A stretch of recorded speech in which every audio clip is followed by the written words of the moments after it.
Welcome back to the channel, everyone. In this video, I'm going to tell you why I think the PKM, or the Portable Killing Machine, is one of the best guns in the game, and why you should be using it. PKM, for anyone curious, stands for the Pulemyot Kalashnikova Machine Gun.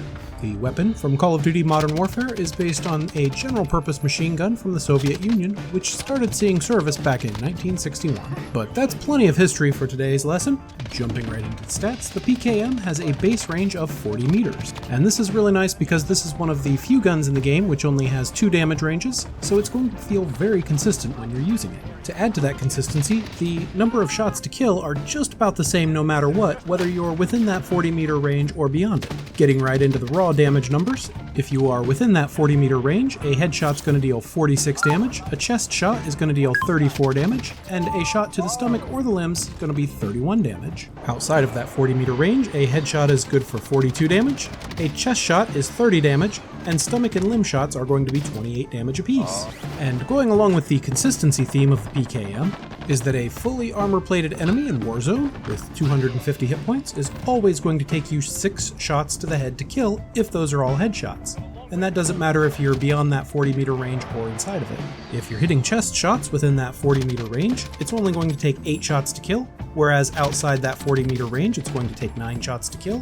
And the really nice part about the PKM is that no matter what the distance is, any combination of shots to the stomach and limbs is always going to take 9 shots to kill. And that's really the biggest strength of the PKM, is that it feels very consistent. It doesn't matter if the enemy is 3 feet away or 300 feet away, you are going to get a nice consistent time to kill in Warzone. And assuming that you're not missing any of your shots, that time to kill should be anywhere from 400 milliseconds up to 640 milliseconds. This is one of the faster time to kill in the game for far away combat, but it's not great for up close because this is an LMG, you're not going to be very mobile with it, you're not going to be able to hip fire very well with it, so I would recommend keeping your engagements at medium to long range with the PKM. If you do happen to miss some of those shots, the PKM is pretty forgiving because it fires at a rate of right around 750 RPM, and by default it has a humongous magazine size of 100. And it's not even really a magazine, folks, it's more of a belt, but that's just kind of a detail. You get 100 rounds before you have to reload. Another hallmark of this weapon, and probably its biggest downside, is the horribly slow reload time.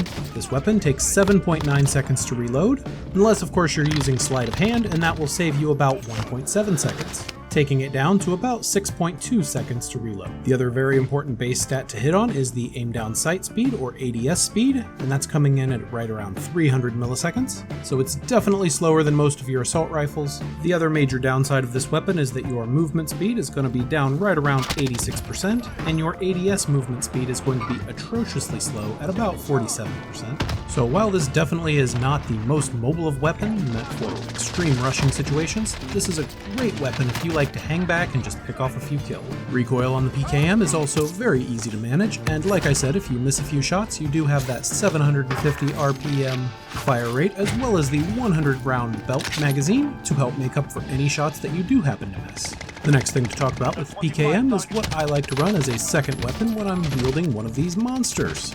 And you've really got a couple of different choices here. While the PKM is a pretty big and unwieldy light machine gun, there are some attachments you can put on it to make it pretty manageable in close quarters situations, but I typically would not recommend those.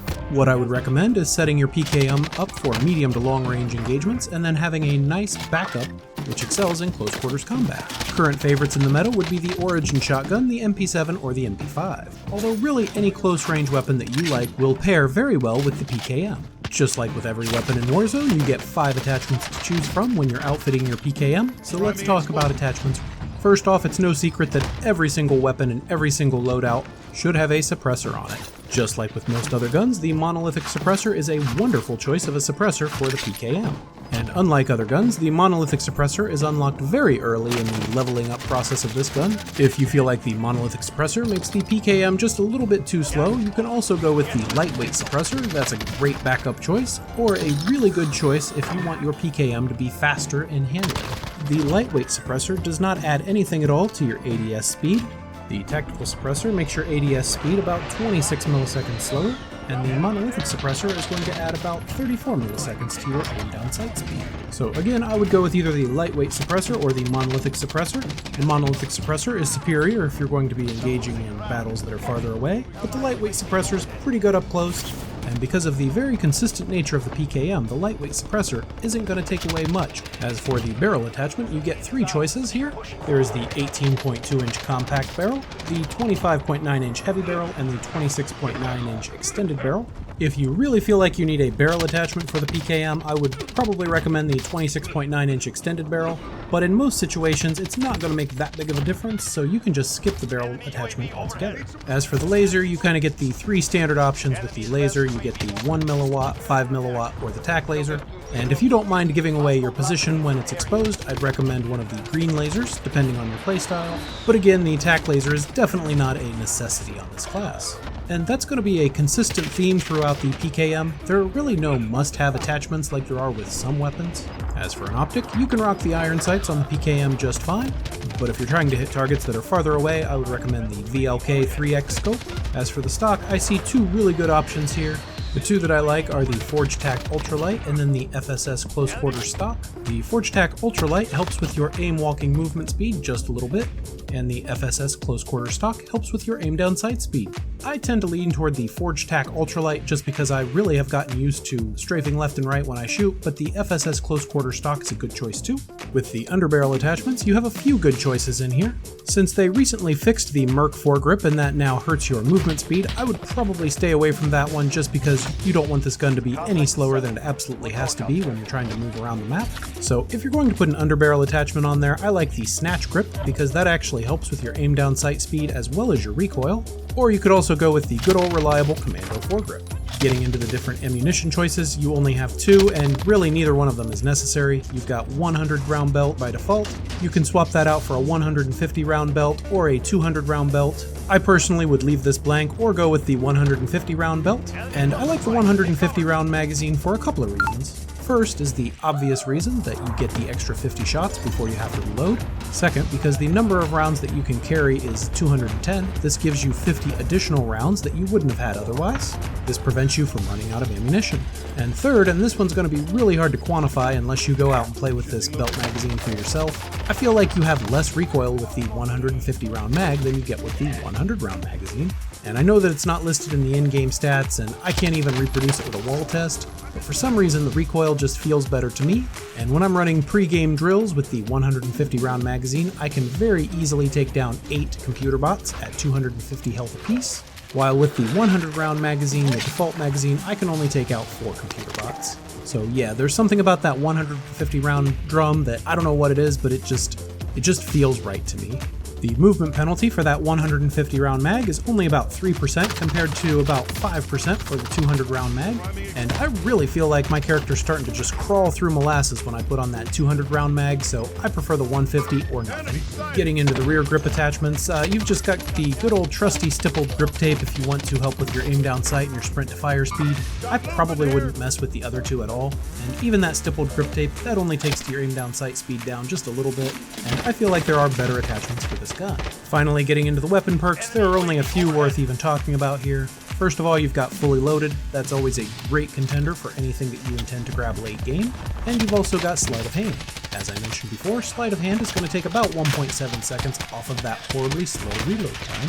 And unless you're going to play an extremely long range and extremely slow paced PKM class, I would recommend having either the 150 round mag or sleight of hand equipped. With the attachments out of the way, I'd like to show you just a few sample classes that I've come up with that I think are really strong for the PKM. First, I've got my close range kind of run and gun class with the PKM, or about as run and gun as it can be.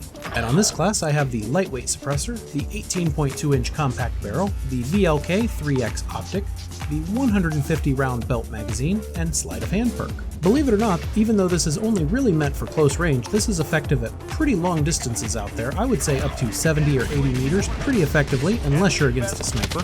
You can put tons of suppressing shots downrange with that 150 round magazine. You get pretty good mobility with the lightweight suppressor and the compact barrel. And because this weapon is very consistent when it comes to damage, you can use the lightweight suppressor. This weapon is a ton of fun to use in the Kingslayer Trios mode because, well, you pretty much never have to reload. You can use pretty much whatever secondary you want with this weapon because it's really good at close, medium, and long-range combat. But if you'd rather have a PKM that excels at long-range combat while sacrificing some up-close potential, then what I would recommend is the monolithic suppressor, the 26.9-inch extended barrel, the tac laser, the VLK 3X optic, as well as the Commando foregrip. Now, you might notice that this class does not include an extended magazine of any sort, and it does not include sleight of hand. That's because this machine gun is really meant to sit back and provide suppressing fire. In most gunfights, you should be able to get at least 2 kills with a 100-round magazine, and hopefully you'll have 8 seconds in between engagements to give you time to reload.